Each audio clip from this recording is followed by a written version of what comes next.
बोली बोली बाबा सोमेश्वरनाथ की।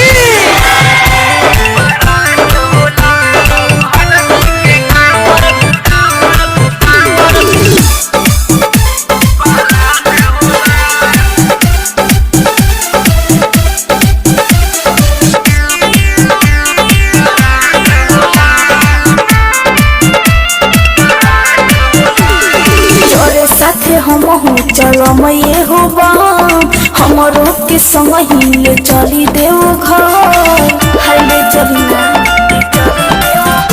हरे जोरे साथे हम चलो मैं हो हमरो के संग ही चली देव घर।